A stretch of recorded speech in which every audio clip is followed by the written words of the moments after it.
Greetings, and welcome back to the MCOC Encyclopedia. The second most popular choice on my Discord vote poll was for maxed out rank 4 Nick Fury, so let's take him out for a spin.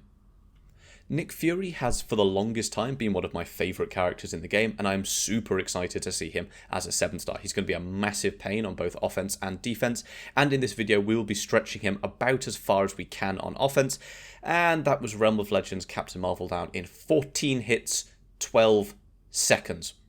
This is now Rhino, and I mean, this guy's not even going to last that long. In just 2 combos, he's more than halfway down, and in just 1 further combo and a tap, that was a Realm of Legends fight down in 9 seconds. Let's see if they can last any longer in story.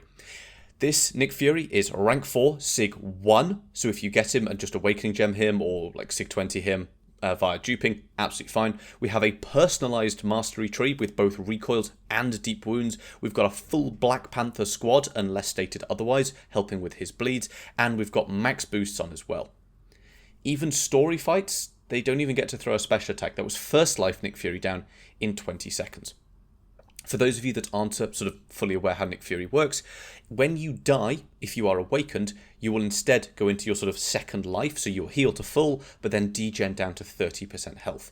All your signature ability does is change how fast you degen. You need to be at least Sig 1 to have his second life, but a Sig 1 Nick Fury takes about 15 seconds to degen, and a max Sig Nick Fury takes about 30 seconds to degen. Regardless, it's going to happen. But you also gain a massive Fury in that second life, as well as some extra effects to go along with that. This is the 8.2.6 Hulk Bahamut boss. I'm not going to make you sit through the whole thing. It is a full solo, and if you want to see it, do let me know and I'll upload the full thing. But let's just say Nick Fury's damage output, particularly against these sorts of bosses, is phenomenal. We've got to 19 of our tactical charges, which is the maximum we can hold. But we throw our special 3 in the damage phase, we skip that, and it was 870,000. We've done basically the entire phase in just a few hits. Trigger the bleed to move him onto his fourth and final phase. There we go. Dex a special 1, nearly. And then we're just going to keep hitting at him. How exactly does Nick Fury work? There are a couple of things to keep an eye on. Firstly, bleeds. He has very long but weak bleeds on both medium attacks, and he has a very short but very powerful bleed on his 4th light attack. If you get to 8 bleeds on the opponent, they're all removed, and you gain a passive internal bleed as well. Here it comes, there's the passive internal bleed. This also lasts quite a long time, and does a few other bits and pieces. This Hulk Bahamut's going to go down very soon. We probably should bait a special 2, but instead we're just going to full send it. Our damage has been cut in half here, but even with that, the bleeds are more than enough to shut this guy down. Okay, let's have a look at Nick Fury in Battlegrounds then. So this is no synergies, but this is a rank 3 Spider-Ham, roughly. If you've gone into Battlegrounds, again, first life, so nothing important there. You could just be running deep wounds, not much would be changing there. And in just 3 combos, 12 seconds for that ham. Let's have a look at the leader. It's not going to be particularly different. His debuffs are slightly annoying. They're shutting down some of our regenerations. We can take a little bit more recoil damage ticking through here. But with the withers as well, recoil is helping quite a lot. But even in first life, 10k per tick on the light attack bleeds, or 9 to 10k, is just obscene. So Nick Fury will be a monstrous attacker in Battlegrounds. But let's start to have a look at exactly the maximum we can get out of Nick Fury.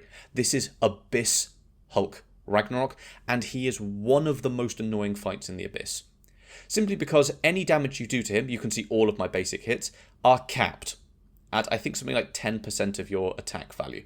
So basically, we can only bleed this guy. We'll do about 3,500 damage per combo, but on a fight that has 5.7, 5.8 million health, a few thousand damage here and there is not going to do much. So all of our damage pretty much in this fight is coming from bleeds, and you can see they are ticking for 18,800 per tick. So Nick has his internal bleeds when he gets to 8 bleeds, and he also has his tactical charges on the left. He gains some of those when he's hit. He can also start with them against Avengers, and whenever he throws the special 1. Normally when he throws special 1 he gains 4 and they are not paused, but as long as he has a Fury effect, and here we've got a permanent one because we're in second life, that's the massive Fury you get from the awakened ability, they are permanent and you gain twice as many, so you gain 8 off the special 1. Now, Hulk Ragnarok is an Avenger, so we should start with 6, but because we're in second life, we start with 12, and then we ate a heavy attack, giving 1 doubled to 2 on each hit. We are now at 16. When we have above 5, Nick Fury can't miss or be evaded, and that's fantastic utility. Normally, when Nick Fury knocks the opponent down, he will purify all non-damaging debuffs on himself in one go, but if you've got 10 or more charges, he will purify all debuffs, damaging or not. And above 15 tactical charges, Nick Fury, as I'm sure you have all experienced at some point in the past, will go fully unblockable. Once he gets to 20, they all go back down to 0 again, and he gains the Fury's Fury. However, second life, we get a permanent one, but yes, these do stack, and if you time it really well, you can have 2 or 3 if you're letting yourself get hit. You can hold on to 2, but you really don't need it.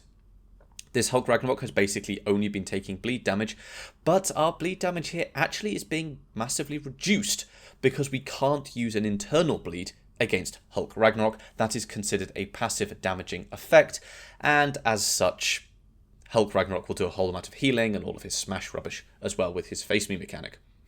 The heal block on Hulk Ragnarok here is from the nodes, as is the regeneration. Nick Fury's got nothing to do with that. What the internal bleed does is not only let you, well, completely ignore all physical resistance on the opponent, which is very nice, or maybe that comes from the tactical charges. I think that comes from tactical charges, maybe at 10. But the damage it does is very nice, but it will also extend your other bleeds depending on how many tactical charges you have. So at between 16 and 19 tactical charges, you will be getting many, many, many more ticks out of your very, very, very large bleeds, as long as you have an internal bleed up, and we're going to show that in the next fight as well. The next fight is truly bonkers. But this Hulk Ragnarok, taking basically only bleed damage, 5.8 million health, falls over in just over 3 minutes. So we're still looking at about 2 million bleed damage per minute, and that's ridiculous. Now, we're healed back up. I don't care about getting hit and taking damage, because I'm just going to degen it anyway, so we're going to use that to our advantage. But let's get an internal bleed up on this Yellowjacket, and look how long this light-ending bleed is. It's going around so slowly, so we can stack, that's now 3 light-ending bleeds on this Yellowjacket, that's 4 light-ending bleeds on this Yellowjacket, that is 75,000 damage per tick. 150,000 damage per second is a truly bonkers amount of damage output. In second life, Nick Fury is also stun immune, which means if any of Yellowjacket's personal power stings expire, we can't be stunned because we're stun immune, which is very, very nice. The other power stings are coming from the Abyss node, which has very little, doesn't do anything in this fight. You get stunned if they expire, we're stun immune, or if you've got a damaging effect on Yellowjacket, which we do. We got him down to 40% in just 1 internal bleed. Internal bleeds only last 30 seconds, I think, somewhere around there. But again, this Yellowjacket's got 5.8 million health, so we did about 3 million damage in 1 internal bleed cycle. They add so much damage in any sort of longer fight, and Nick Fury is phenomenal for longer fights. This Yellowjacket is a particularly good example, because he just gets power locked once he gets to 2 bars of power, so you can just do so much damage. We've got 2 internal bleeds now, and this Yellowjacket, 5.8 million health down in 90 seconds. That is a huge amount of damage output. Now, I'm not going to make you watch this full Abyss Odin, because, long story short, I'm going to get clomped in a moment. But we take him down about 70%. I'm just not the best player when it comes to reverse controls. I go for the intercept here and swipe the wrong way. So, 70% of a Necropolis health pool in 3 minutes, though, meaning we're on for about a 4-minute kill. That is ridiculous. Like, that's not super duper fast, but that's sort of Kushala levels of fast. And that is just a stupid amount of damage output. So, Nick Fury, ridiculous damage output, amazing utility. If you need bleeds, this is the guy for it. And if you play him in the first life, you have one of the biggest safety nets in the entire game. Because you not only can't die, you go back to full health. And yes, you degen, and yes, there are a few champions that can get around this. You know, any champion with Marked or Danny Moonstar, but they are few and far between. Nick Fury is one of the safest champions to play, and if you do mess up, you do get pushed into the second life. You just have a redonkulous amount of damage that you can throw in your opponent's direction, enough to close out a lot of fights. You've got a stun on the special too as well, so you can use that to just chain more and more bleeds, which just deal hundreds of thousands of damage. If you have any questions, do leave those down below and let me know what you think of Nick Fury. Is he as good as I'm making him out to be, or is there something you don't like about him? Consider also joining the Discord server linked in the description. A great place to get specific advice, make suggestions for future video topics, and while I'm awake, I do my best to be there as much as possible. Thank you, and I will see you next time.